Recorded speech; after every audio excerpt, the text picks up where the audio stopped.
Hello everyone, my name is Samaru. I'm an assistant professor, Department of Pharmaceutics, Yenepoya Pharmacy College and Research Center. So on today's topic, I'm going to talk on the topic parenterals.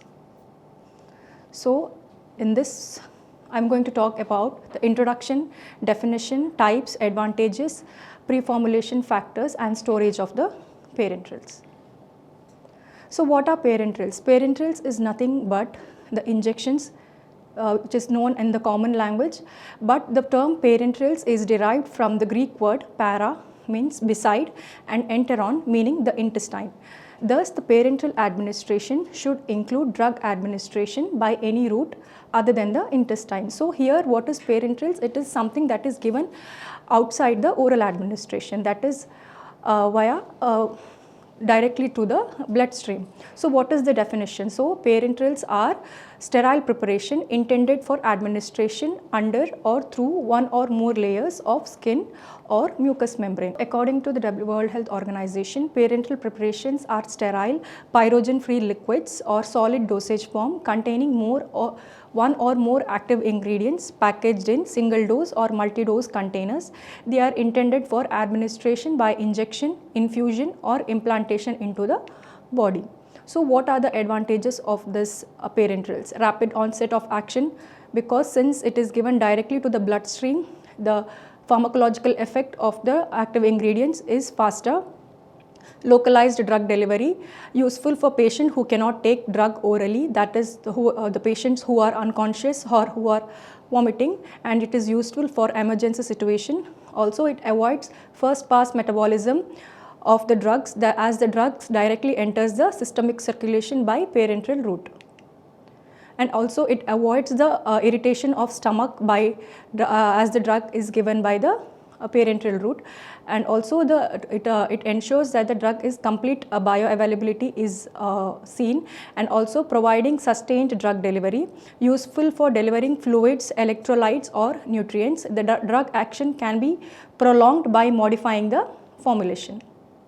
So what are the disadvantages? Disadvantages is it causes pain on injection, sensitivity or allergic reactions at the site of injection. As we all know, parenteral is in our injection, so it causes some sort of pain when it is administered into the body. Also it can cause some sort of allergic or sensitive reaction at the site of injection. A trained person is required to administer the drug, and also self medication is important. As we all know, it is quite dangerous to administer the parenterals without a trained person. Also the drug directly reaches the systemic circulation, hence it isn't easy to reverse the administered drug's effect. Difficult to save patient in case of overdose. These routes are not very convenient or economical for the patient. So what are these routes of administration? Intramuscular, intradermal, intravenous or subcutaneous or hypodermic route. So these parenterals are classified based on the volume, that is small volume parenterals and large volume parenterals.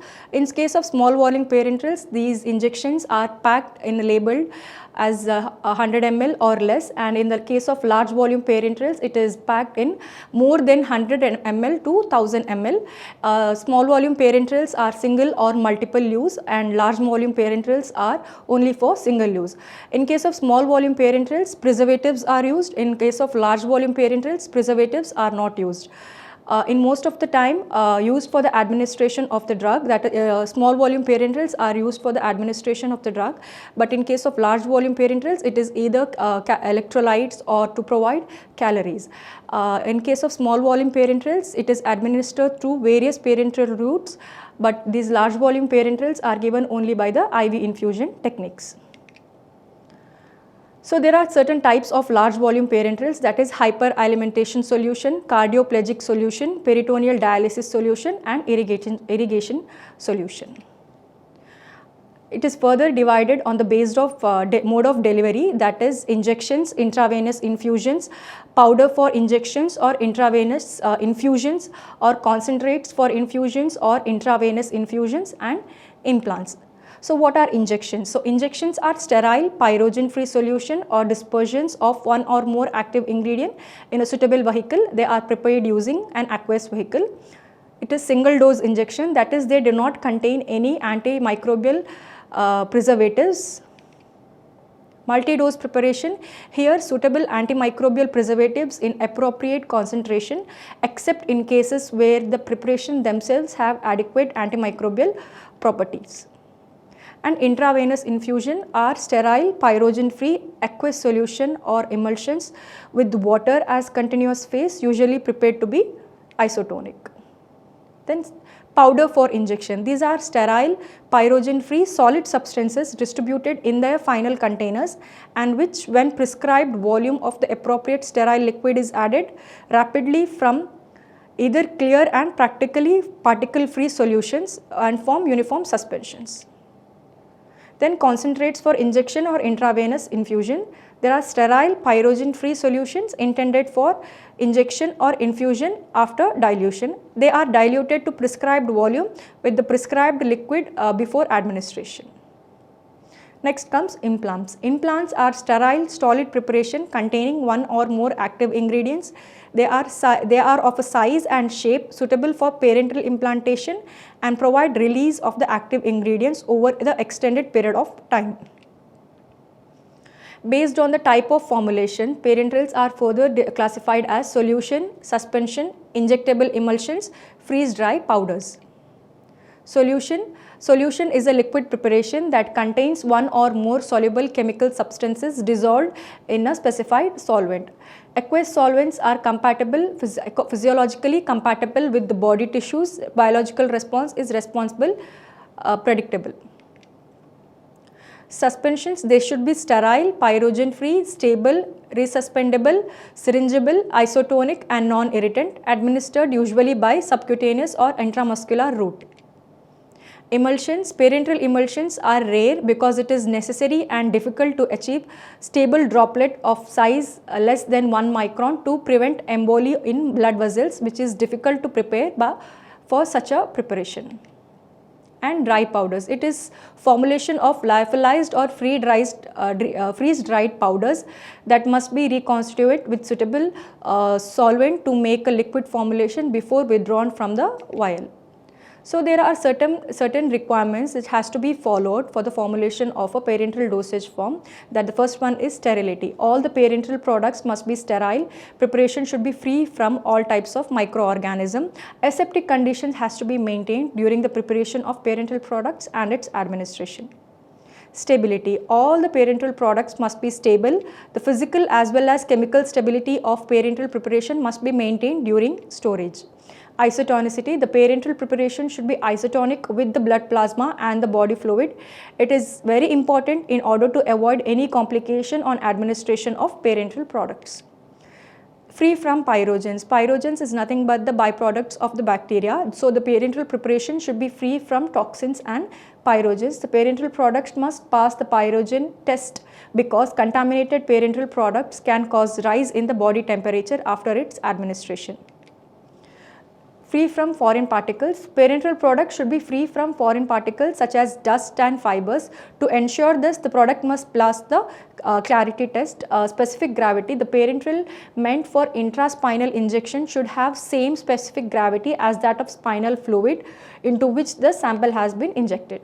Chemical purity. The parenteral preparation should be free from chemical impurities or it should be within certain limit as specified in the monograph of that preparation in the pharmacopoeia.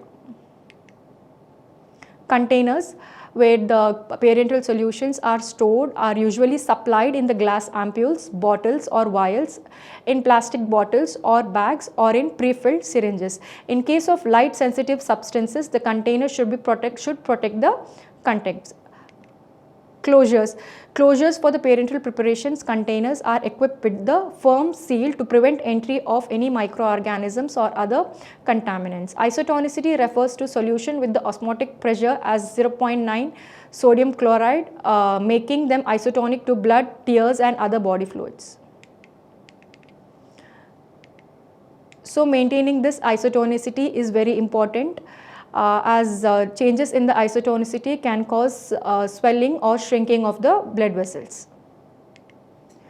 Tonicity adjusting agents. Agents are added to injectable preparations to prevent osmotic shock and minimal local irritation at the injection site. 3 ingredients are generally used to adjust the tonicity of the solution, such as dextrose, glycerin and sodium chloride.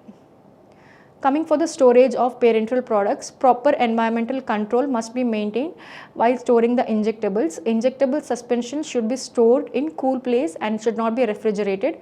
Liquid injectables are stored at around 25 degrees Celsius to 30 degrees Celsius. So, in the summary, I would like to say parenterals are sterile preparations intended for administration under or through one or more layers of the skin or mucous membrane. Parenteral administration deliver medications directly into the bloodstream, bypassing the digestive system. Parenteral drugs go straight into the blood. This helps them work better because they are not broken down by the liver first. It is essential for the rapid action of the drug. These are my references. Thank you.